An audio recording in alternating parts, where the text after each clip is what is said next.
Subhanahu wa ta'ala, Allah, I'm calling your name. Oh Allah.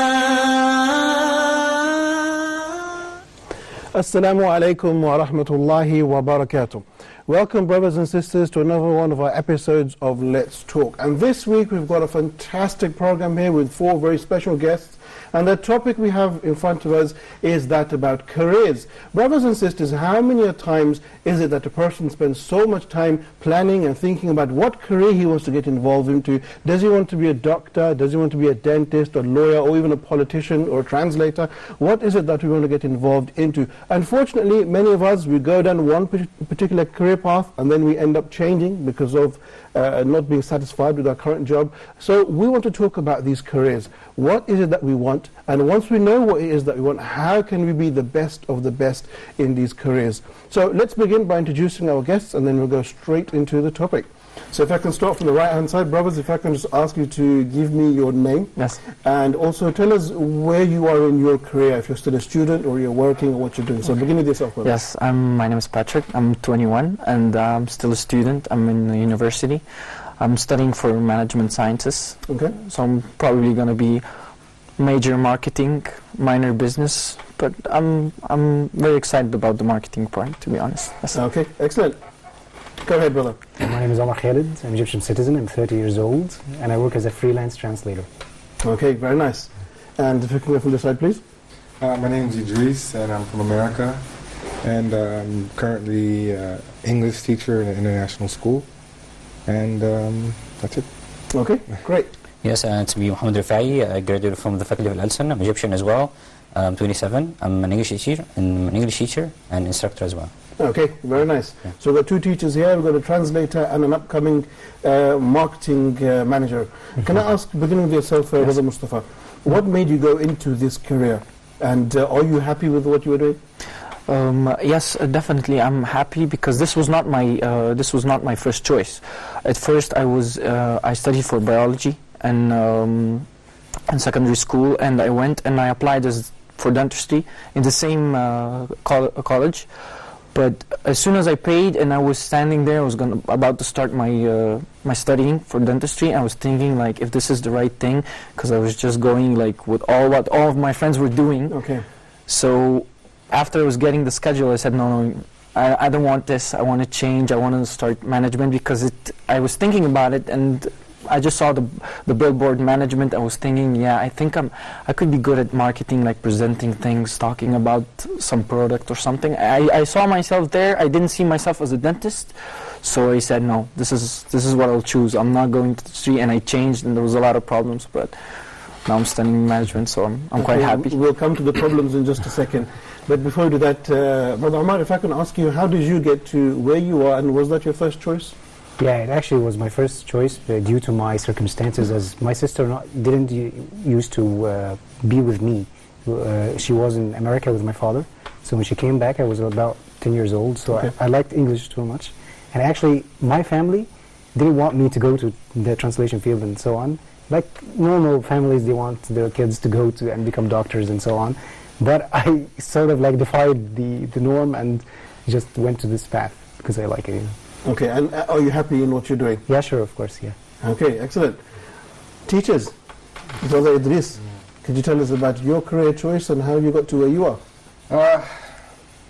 What I'm doing now has been not my first choice. I've been through several careers, switching.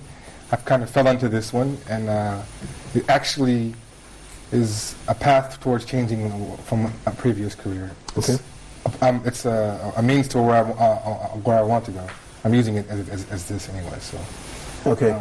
Kind of for me, it was an opportunity to being here in another country. Teaching was the logical, easiest thing for me to get into. Okay. Could I ask you what you graduated in? What was your field of specialty? Biochemistry. Biochemistry. Yes. Okay, very nice. Brother Muhammad? Yes, for me, actually I graduated like 6 years ago. And it was hard for me, like in the past, to make up my mind which career I'm gonna take, and that's why, like, I took a bit of time, maybe 1 or 2 years, to start, like, trying things. Okay. That's why like I started like working in a hotel, in tourism, and then as in CS and customer service, and to try to be a technical support. It took a bit of time, like, but actually I made up my mind after that to be a teacher, instructor. Actually, teaching is really amazing for me. It's a marvelous job. Okay. That's why like I've been working as a teacher for a long time, and I feel like I'm really good with that. Okay, so you're very satisfied with what you're doing? Completely, yes. Excellent. Okay, great. Let's come back to the beginning. And could I ask you to tell us about the importance of knowing your career, knowing where you want to go right from the beginning before you start this process? Yeah, well, it's very important to know where you're going to go. Firstly, is because if you make a wrong choice in the beginning, of course, you may not realize that, because if you go fresh into the subject and you not know anything about the actual career you're going into, you might find yourself stuck at a point that you already, a career takes time. You start off something low, then you build up, and you start with something high. So if somewhere in the middle, you become stuck, and you realize this is not the right thing for me, and then you go back to the level 0, like in a different career, and you have to start all over again. So that's not time saving. That's the opposite of time saving. You're wasting time. So it's very important. If you're gonna waste time, might as well make use of that wasted time to take time to actually know your career. For actually. Okay, excellent. So first thing is not to waste time. So if we're aware of what we want, we'll be on that point. Okay, Brother Muhammad, what do you think? What's the importance of knowing our career? Yeah, the importance of knowing the career is that it reflects the values and the strength of the person and the purpose of his life. So I think there's a saying by Malcolm X that goes something like this: if you don't stand for something, you'll fall for anything. So if this is just the main motivator for somebody to find his passion and to follow it, that would be enough, because the consequences of not knowing where I'm going, it's going to be fatal. Okay, very nice. Brother Idris, how important is it for us to know our career? I think it's important in the sense of, it gives you a sense of direction. Okay. You won't feel lost. And when you know, you can start to take the steps and figure out a plan on how to get somewhere. As vice versa, you don't know what you're going to do. How do you plan for something when you have no idea what you want to do? You can't really plan when you have nothing that you want to do. So, of course, you don't always make the right choice in the beginning. This is normal. Everyone would love to pick the first one, and khalas. Everyone would love to pick the first one, and they would, this is their career. But it isn't always the case. So, but the point is to try. Okay. So, fantastic. You need direction. Right, so we need direction and we want to save time. Go ahead, Brother Muhammad. Yeah, I'd like to say that the importance of career for me comes out from the definition of the word career itself. It's the series of job you do like during your life or through a period of time, like the job you spend your life doing. That's why, like, if you're going to spend your life doing a job, so you have to choose it first. So, are you gonna work something that you don't love? Are you gonna spend your whole life doing something you hate? It's impossible. It's really incredible. Okay. Yeah, that's why you gotta make up my mind. You gotta make up your mind and choose the thing you will spend your life doing. Excellent. Thank you very much, guys, for giving us some of your personal thoughts and experiences and what you've done. Let's move over to watch a short report, and then when we come back, we'll have a look at some more details on how we can make that right choice. Dear brothers and sisters, let's move over to this very short report, and then when we come back, we'll continue discussing how we can make the right choices which affect our future. So I'll see you in just a few moments. How perfect my Allah is, and I praise Him. Subhanallah wa bihamdihi, Subhanallah. How perfect you are, Allah. Subhanahu wa ta'ala. Now the first key is to do your homework. When you're looking for the job you want, you engage in the same activities that a sales professional would. The 3 activities essential to sales success are prospecting, presenting, and following up. Your job is to prospect thoroughly and develop the greatest number of leads or potential jobs that you possibly can. Then you meet with and make presentations to as many prospective employers as possible. And third, you follow up with the very best opportunities until you get the job you want. One of the most important keys to success in selling today is what is called pre-call research. Do your homework. Find out everything that you possibly can about the individual, the organization, and the industry before you call on anyone for the first time. I've been amazed. We will advertise online, Craigslist or Monster.com or one of the other resources to find people for jobs in our company. And people will actually call up and they'll send in their resumes and we'll phone them. And we'll say, did you read our website? Do you know anything about our business? And there's silence on the other end. They say, well, no, I didn't. I forgot. I sort of meant to. And we say, thank you so much for calling, and hang up. A person who hasn't done some pre-call research before they call you for a job is a person who you know from the beginning would be a totally useless human being. These people are too lazy to even click on a mouse to find out what you do. Fortunately, the good news is that with the internet, you can do more and better research in a few minutes than has ever before been possible in human history. And you cannot imagine how impressive it is when a job candidate calls on a person with a file full of information on that individual and his or her organization and industry. It gives you a critical edge when the employer makes the final decision. This critical edge can open a door for you that can change the entire direction of your life. Now let's talk about internet job search.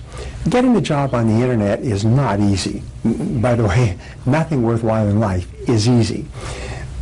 But getting a job on the internet is a skill that you must learn through practice. You start by visiting the main internet job sites like Career Builder that you see advertised all around you. If you don't know where to start, go to a search engine such as Craigslist or AOL and Bing, and even Google, of course, and go to the employment section. Examine the various job categories, and then read the job description for positions that are being offered. Get as much information as you possibly can about the various job sites. Some internet job sites specialize in one kind of employee, and some specialize in another. Some are local, and some are national.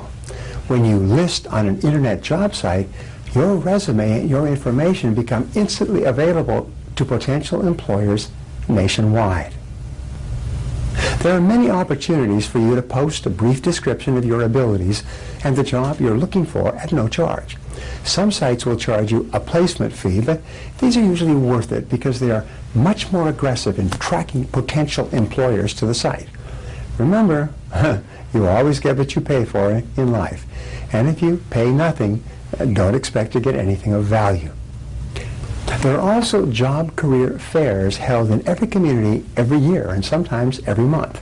These are advertised in the newspaper and on the radio. You should visit these job fairs and talk to the various employers exhibiting there. Find out what they're looking for today and what they will be looking for in the future. Even if you're currently employed, keep sowing seeds everywhere you go so that you can create a rich harvest of employment opportunities for the future. The more seeds you sow, the more likely it is that you're going to get the job you really want. When you do your research, look for the names of decision makers. Look for the names of key people in various companies and departments of companies. Especially look for the names of those who have been recently promoted. Sometimes these appear in the newspapers, in the business section, or even in the business journals that are available in most cities. People who have been recently promoted often make immediate staff changes and create job opportunities for people who just call. So whenever you see somebody who's been promoted, call them up and say, look, I want to congratulate you on your new position. As it happens, I'm looking for a job in that area, and I wondered if it would be worthwhile for us to talk. You'd be amazed at how many people's careers change with that little action. Allah, subhanahu wa ta'ala, Allah. Assalamu alaikum wa rahmatullahi wa barakatuh. Welcome back, dear viewers, after watching that very short report talking about careers and how to get more involved and how to be more attractive to employers when it comes to finding your particular jobs. Now, let's come back to the table, Brother Mustafa. Yes. If I can ask you a question about when you were young, I mean, you're still young, Yes. but what did you want to be when you were going through high school? What was your dream job? Oh, when I was going through high school, I was thinking of being a football player, because the whole idea of being famous and playing football, I enjoyed playing football a lot. So the whole idea of doing it as a career was like, whoa, that was like you do something that you want, and actually at the same time you're getting money. But when I was way younger, I wanted to be a firefighter. Okay. Because I always thought of the idea of being brave. There's something nice. You're brave, you actually risk your own life to save others, and like some kind of superhero theme. But I was young, so that was like... But tell us, why didn't you follow up with that? With the football, usually my parents would be the reason for that, because they say like, that's not a career.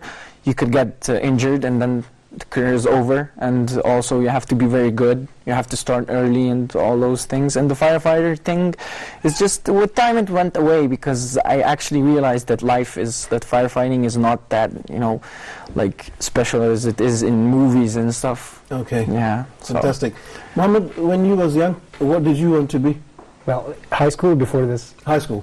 Okay, because before this I wanted to be an inventor. Okay, that's interesting. But in high school I just was dreaming of being a businessman. Okay. And this dream is not gone. Yeah, I still have it. Even when I'm working as a part-time translator, I'm reading books that talk about how to start a business and how to do small businesses and so on. And if I just get the right amount of money, I'm going to do this, inshallah. Excellent. So you've actually kept your dream career in focus and still working on that. Inshallah, alhamdulillah. Very nice. Idris, going back to high school. A while ago. So what did you want to do? I'm a bad example because I didn't know what I wanted to do. Okay. I would advise not to do what I did. I didn't know what I wanted to do, and I had different things that kept me from having certain opportunities that were easier for some other people. For instance, for us in America, school isn't free. I couldn't afford college whenever I graduated high school, so I had limited things I could do. Okay. As vice versa in some countries like Egypt, they don't know that they're blessed. They can go to college for almost free. It's something provided by the government. But for us, once you graduate high school, you're kind of on your own. Are you ready to pay or get these loans, which I refused. Okay. So for me, I kind of had to deal with my situation and I didn't know what I wanted to do. So Can I just ask you, how much is the fees roughly if you want some more? now or then? Let's say now. Now, roughly, if you're going to go to a good university like University of Maryland, not to advertise for them, but you're looking at, if you're not a non-resident of the area, you're looking at least 60,000 a year, maybe. Wow, that's a lot. American dollars. Exactly. So. Okay, fantastic. Mohammed, what about yourself when you were going through high school? What was your dream career? Yeah, well, let's say that I've got like two parallel tracks. A hobby and career. Okay. Like, I just have been thinking of like football. Really, I love football, and it was my hobby in the past. But actually, I gave up my hobby and then continued like teaching my career, and then I'm going on with that. But why did you give it up? Maybe you could have become the next Messi. Actually, I'm gonna tell you, I'm gonna do something.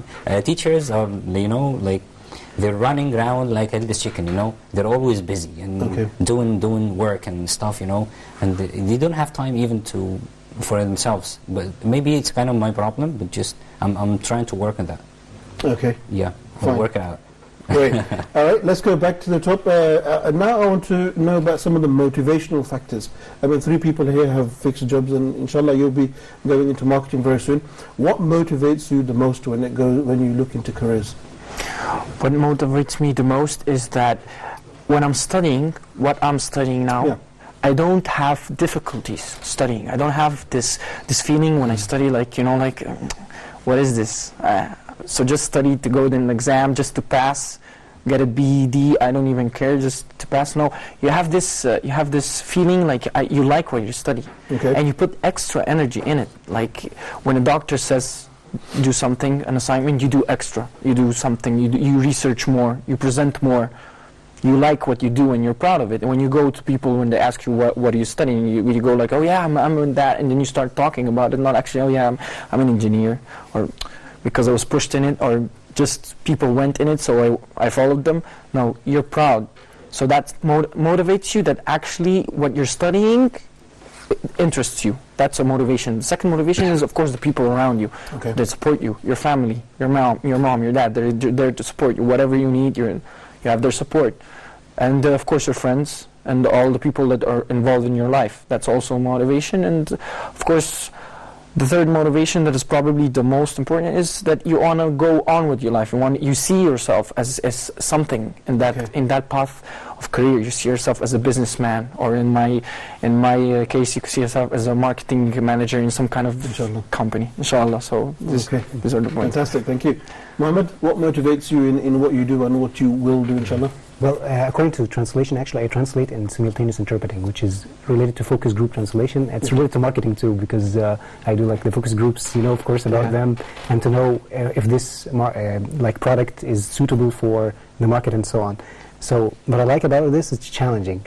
I have new topics, so I have to study before I go and translate to the client in new topics. So it's it makes it easier for me to know new information. So, yeah. Great. All right. So we have challenging. Idris, what motivates you in what you do?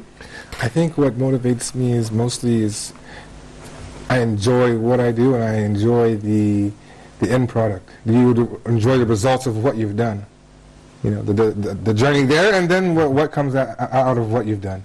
For me, I enjoy both of them. I enjoy the process of knowing how to disseminate information and someone to get it when the light comes on. Ding! Okay. For me, I enjoy it. So job satisfaction. Yes. Very nice. Okay. Mohammed, what motivates you to be a teacher? Yeah, actually, it's the core. Let's cut to the chase, to the core of teaching, which is knowledge. I really appreciate that. Okay. Knowledge, when you know more, you read more, you feel like you're a different person. It's not just like the person you used to be, but just you're trying to know better, to know more, like to be a better person. You're just affecting people, you have a great effect on people's minds. You're shaping them. It's about like the shape and form, working parallelly, and that's why you're not an ordinary person. You're a teacher. You gotta be proud of that. Fantastic. Yeah. Great. Okay. So now we've looked at some of the motivational factors and what keeps us energetic and lively in our work. I want to talk about something that Mustafa you touched on, and that's parents. What role do our parents play in us choosing our careers? Yeah, well, that's a very important and critical subject, because sometimes they play a negative role. And by negative, I don't mean negative as in they're doing something bad. No, they see you better at something which you're not. And of course, sometimes parents, they only try to help. They never try to put you in a bad situation or in a bad career. They see you better in something, or they want you to have a good reputation or a good standard of living, quality of life, so they just choose, go this is nice, this brings money, this will make you happy, bring you a happy life. When deep down inside you don't like it, or you don't really perceive that point. So sometimes I see my friends personally, they just go to engineering, dentistry, just because their parents or their friends also, they go there. So sometimes they have a negative effect. But most of what is important is that the parents, they're supposed to support. Okay. So if I talk with my mom or my dad and I tell them this is what I want to do, they wait a second and they talk. If they can't talk me out of it, then they try to support me. Okay, let's see what are your chances, where can you study, what are you going to work, and they'll be supportive. If it's my career, not theirs, so they're supposed to be supportive, not actually go against me. Yes. So all right, fantastic. Before we move over to Brother Muhammad, we're going to take a very short break, and then we'll come back and get all of your answers, inshallah. Dear viewers, let's take a very short break here, and then when we come back, we'll have a look at the role of our parents when it comes to choosing our careers, and we'll continue with our discussion. So let's take a short break, and I'll see you in just a few moments. How perfect my Allah is, and I praise Subhanallah wa bihamdihi, Subhanallah, how perfect you are, Allah.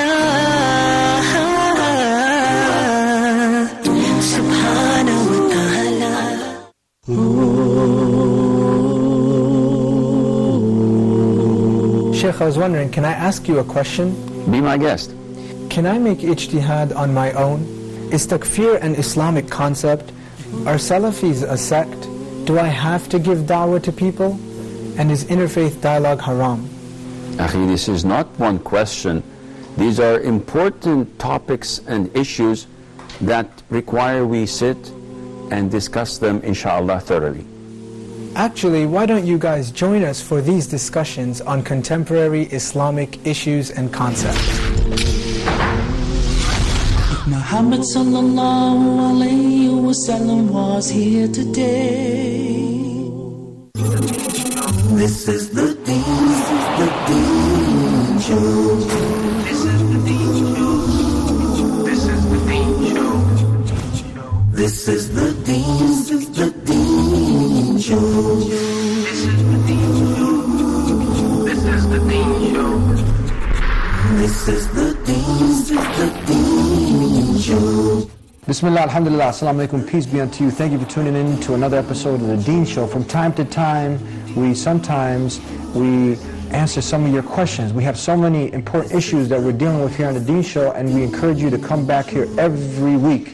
And if you don't catch us on the TV station, you can go to thedeenshow.com where all of our shows are there. It is important for us when we look at the issue of holiday myths that we look at the whole picture.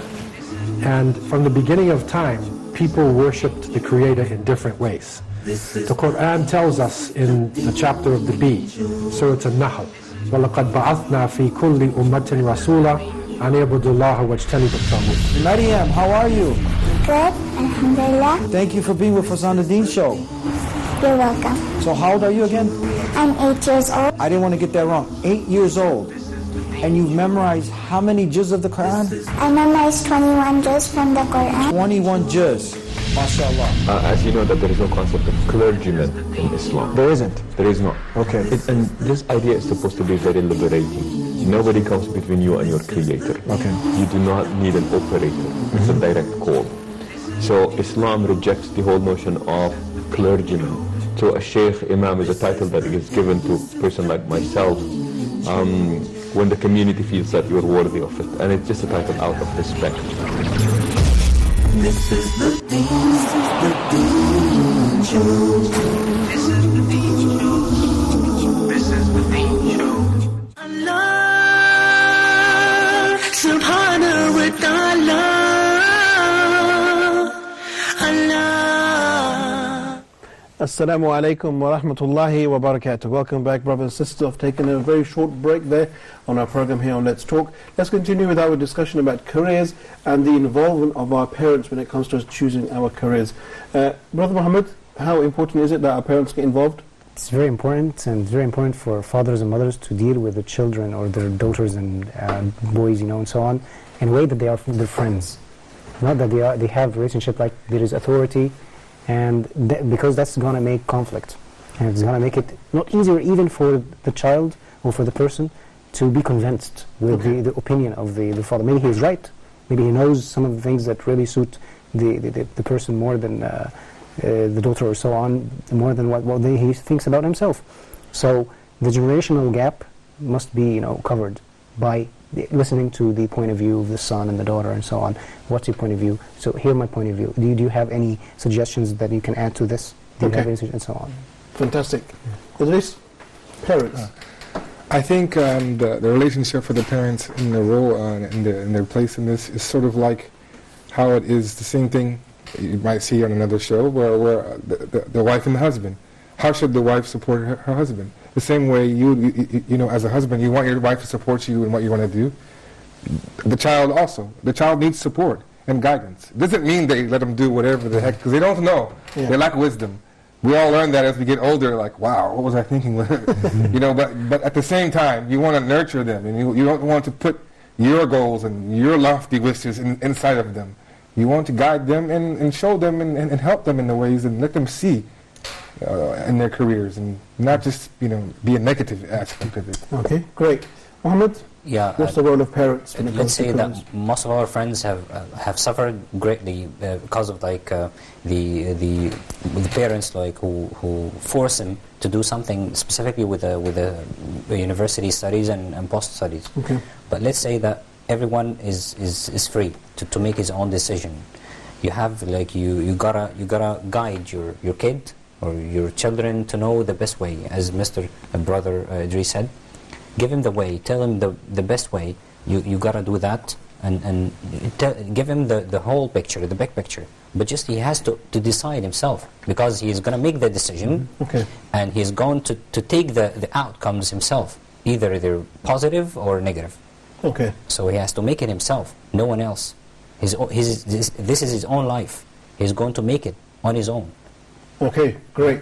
Now, we've got a mixture of cultures here and traditions, so I want to know from each of your cultures, starting with yourself, Mustafa, what are the typical careers that your culture or your parents, they try to enforce upon the children? Oh, yeah, in Slovenia, the mostly in our culture, economists. Okay, interesting. Because the European Union is all about keeping the economy high and, not going in, because resources and all that is important. So mostly what people study is economy, and we have very, very few doctors. It came to a point that we take doctors from other countries to work in our hospitals because of the lack of doctors and also what's important that now we have a lot of students that are graduated with by economists. They have no jobs because the number is so high. Influx. There's an influx. There's no jobs left, so they're stuck like working as a waiter or somewhere in a supermarket putting products on shelves, and that's a problem because they're influenced by the environment. Yeah. Oh yeah, we do this. Oh, let's all go study economy. So that's a big problem now. So I think they need to think about the future before choosing a career. Great. Yes. All right. So we have economists here. Egypt. What do parents in Egypt want to force their children to do? Well, the point is that we have like a differentiation between two kinds of jobs: high-profile jobs and the other jobs. Okay. So we don't even name them, no or not. So the high-profile jobs may like being a doctor, maybe being an engineer, an officer, police officer, so on. And the other things, oh no, do you want to go to this, career path? No, don't do this. You're not going to get a lot of money. Okay. Or maybe they think about it, this is not going to be a stable job for you. But this is the problem, like Brother Mustafa, that we're going to have like people more than the jobs require. Right. So this is going to make unemployment raise more and more and more. So we need every single profession. Even we need the plumber. Even we need the electrician. Okay. We need all of it. And we shouldn't look at like being an artisan or working like a plumber, a carpenter, and so on. Like these are low jobs or so on. Maybe I have the skill to do this. Okay. So why not? Even if I'm having the so-called high-profile job, I can. If I have the skill, why don't you do it as something as a skill that you do as a part-time? Okay, fantastic. Idris, what are the jobs that your parents try to enforce on their children? Being from a different situation, America is kind of a unique situation because it's a very eclectic, population. We're not just one type of people. We're a melting pot, a jambalaya of people. Okay. So, generally speaking, outside of fresh foreigners who came in, generally speaking, parents don't push towards one type of particular profession. What they push towards is independence. Right. They just want you to be independent. They push it, and they push it a little bit too much. Get on with your life. Basically, they have this idea of you graduate from high school at 18. What are you doing? Why are you here? They have it. It's a good thing, but they push it a little too far. But they don't really focus on a particular career. They just, if whatever you want to do can make you take care of yourself, go right ahead and I'll support you. Okay. So, of course, you have a lot of cultures that came from the Pan-Asian area where they want to be engineers and doctors. But this isn't the normal mainstream American type thing that you'll find. Okay. So. Great. Mohammed, you want to give us another side of Egypt? Yeah, please. I just want to talk about something of a paramount importance. which is most of the parents or a lot of parents, they want the children to follow a specific career path because of they want to just be be proud of their parents, of their children. Sorry, they don't know what is the nature of this career. What about the future? What about the career ladder? Which way are you going to take? What are you going to do after being an engineer or a doctor? They don't know. They just want to, my son is an engineer. He's a doctor. I'm really proud of him. Okay. But what about after that? He just didn't know. He just want to push him, throw him into this sea and just let him swim, So it's just about the titles. Yeah, it's about titles, yeah, exactly, yeah. Okay, great. Let's now have a look. We've had a look at the different careers. We've had a look at the involvement of our parents. Let's try to now put down a roadmap or a route in which youngsters can actually benefit from and how they can be successful when it comes to them choosing their careers. Brother Mustafa, what would you say is the first thing a young man or a young lady should do when she's thinking about her career?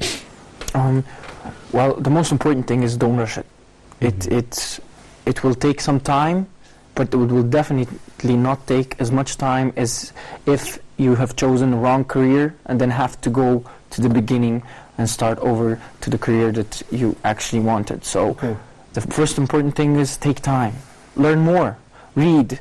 Take references. It's very important to take references from other people. Excellent.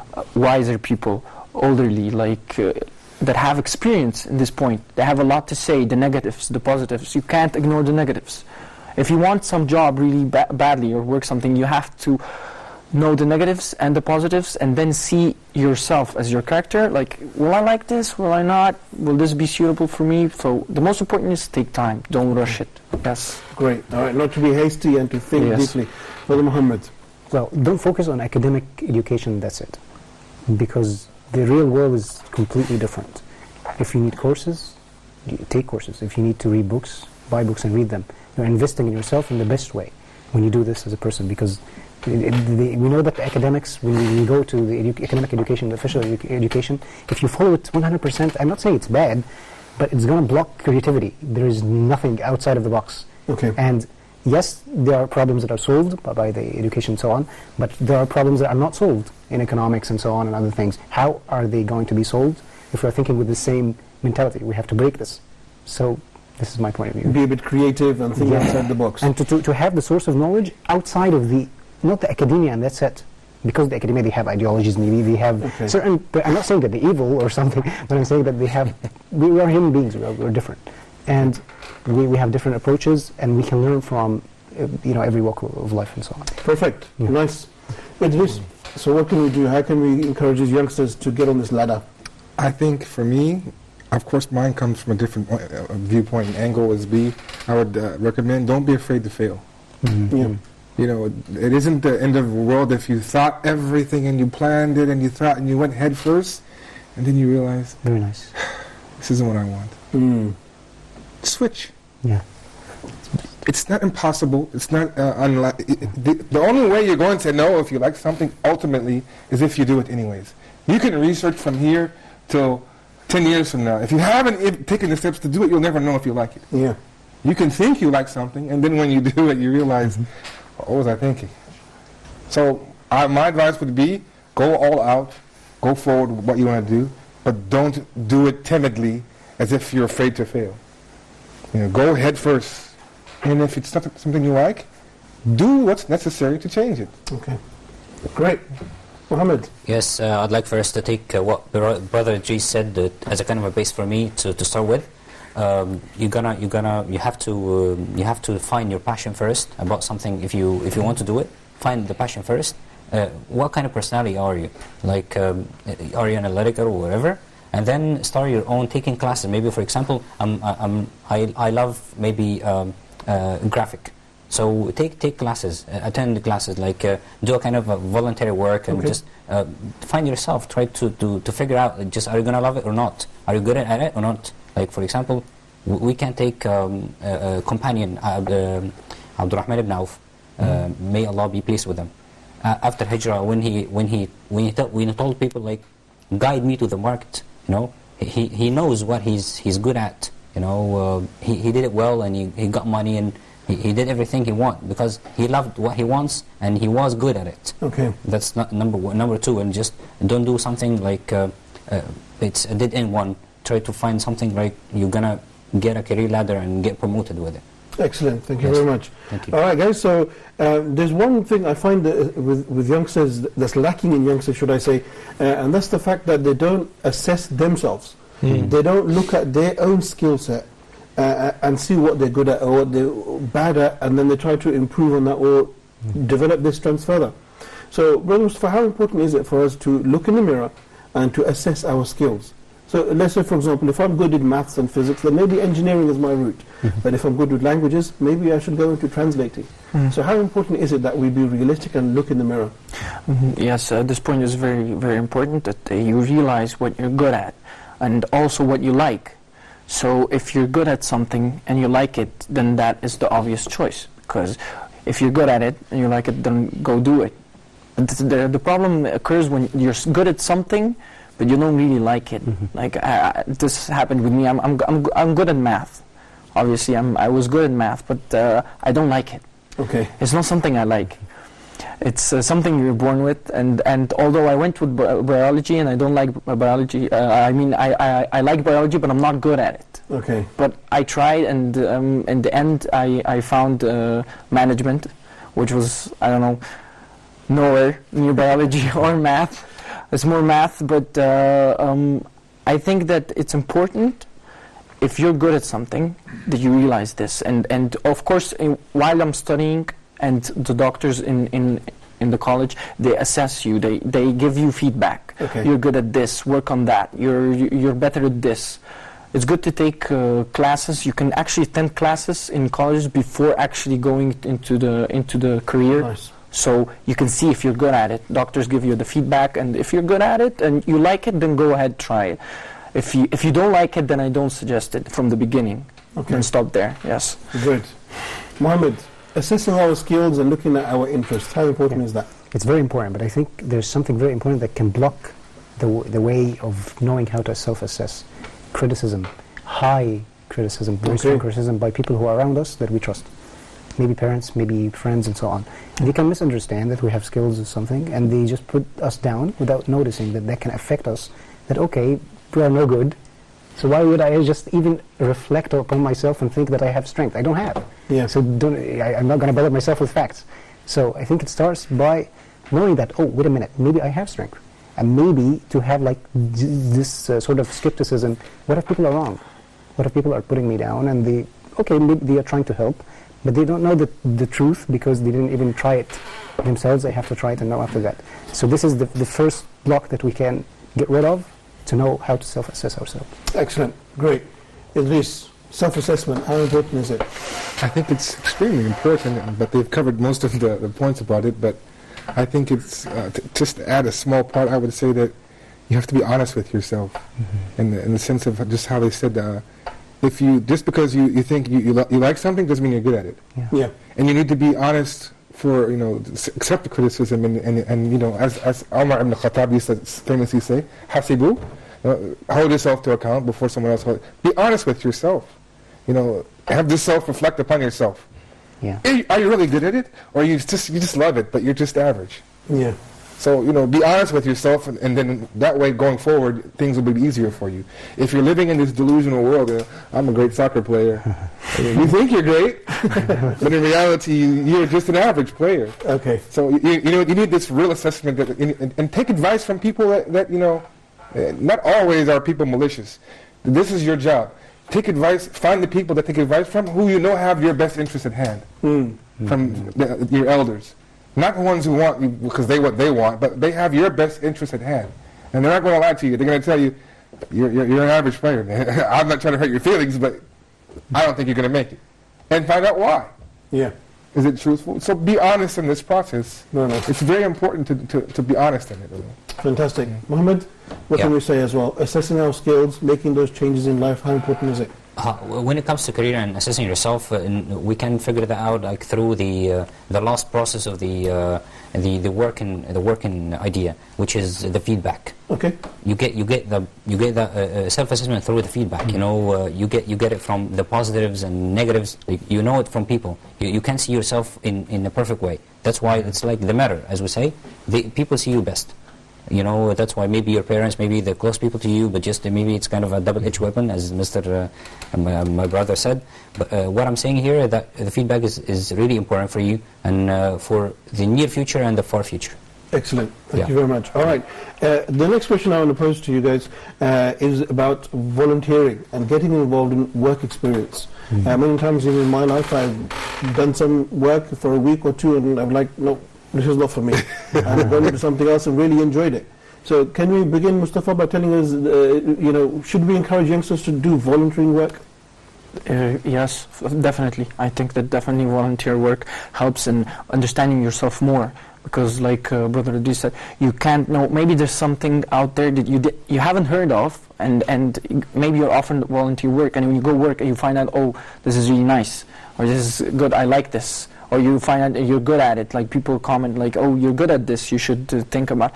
So volunteer work is like an opportunity. It's a chance you get in order to find out more, not only by words or someone talking to you, to find out more about the actual job by yourself. You're actually doing it. Okay. So this is very important. It's critical to volunteer work. When you get it, don't waste it, because most of my friends, they got a lot of volunteer work. It's like, I don't have time, and they go like, play games and just waste time. No, you should do that, because you should think that maybe this is a whole new career or opens a whole new door I wouldn't have opened before, but so I think this is a good opportunity. Yes. Okay. Ahmed, doing work experiences in random places and volunteering, how important is it?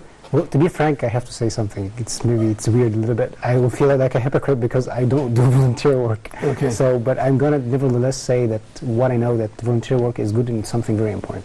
That it separates the financial needs between it and between the the job itself. Because sometimes maybe we love something and we are good at it, but it doesn't give too much money, so I'm not gonna do it. Okay. Maybe the volunteering work is going to fix this problem. It's making it, like you can become selfless. So when work is in the beginning of it, it doesn't give too much money, so I'm not going to have a problem with this.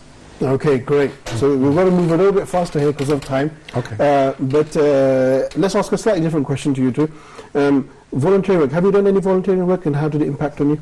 Yes, just like you. I've done volunteering work thinking that, this is pretty cool. And then when I've done it, no, I'm not even going to finish the volunteer work. I'm not doing this. You realize this is not what I thought. I don't want anything to do with it. So it's an eye-opener. It's, because theory is one thing and practicality is another. You can theorize all day long, but until you get out and do it, you don't really know. Yes. So fantastic. And Mohammed, have you done any volunteering work or work experience? Yeah, of course. Let me say that my first step into teaching was through charity work. A friend of mine told me about a charity, and I went there and attended some sessions over there, and I really liked the idea. It was my first time to see people cooperating and doing a lot of good stuff, and I adored it. That's why I started teaching and training courses over there, and it was my first step into the career itself. So you can take it through two ways, into professional one, into a social one. It's a must for you. It's a must. Yeah, there's no way you gotta do that. You have to find some time to do your social role. Okay, fantastic. Yep. Brothers, we have come to the end of the program, but before we end, I just want to do a quick raise of hands. Okay, so when we look at different jobs, some say that the most motivational factor which drives us to take jobs is money. Okay, if you agree that money is the most important thing, and don't be shy, let's be honest, put your hands up. Nobody? Okay. All right. Let's say the most motivational factor is job satisfaction, that you're helping people. Yeah. Put your hands up if you're there. All four of you? Yes. Okay. All right. Great. Fantastic. On that, inshallah ta'ala, we will conclude. And I'd like to thank all of you for coming and giving us your time here. Brother Mustafa, thank you very much for coming. No problem. Brother Omar, thank you very much as well. And on this side, Idris, thank you very much for your experiences as well. And Muhammad, inshallah, thank you very much. Hopefully we'll see you again on another program. Pleasure. Thank you very much. Dear brothers and sisters, we have come to the end of this week's program. Let's Talk. What a fantastic program. This is the way we can build our careers. We can start from a young age knowing what we want. If we have the end in mind, we can keep that career path very short and very successful. So brothers and sisters, we will conclude here, and thank you very much for tuning in, and inshallah ta'ala you will see us here on Huda TV at the same time, at the same place next week, inshallah ta'ala. So until then, assalamu alaikum wa rahmatullahi wa barakatuh. How perfect my Allah is, and I praise Him. Subhanallah wa bihamdihi, Subhanallah. How perfect you are, Allah.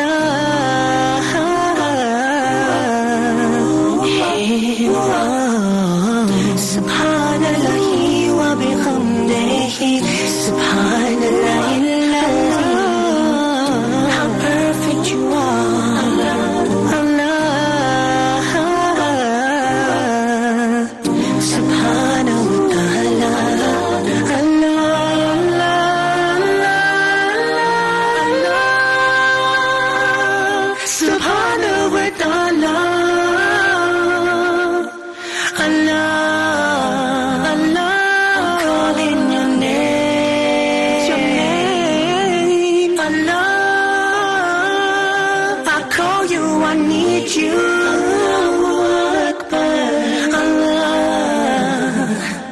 Your mercy is great.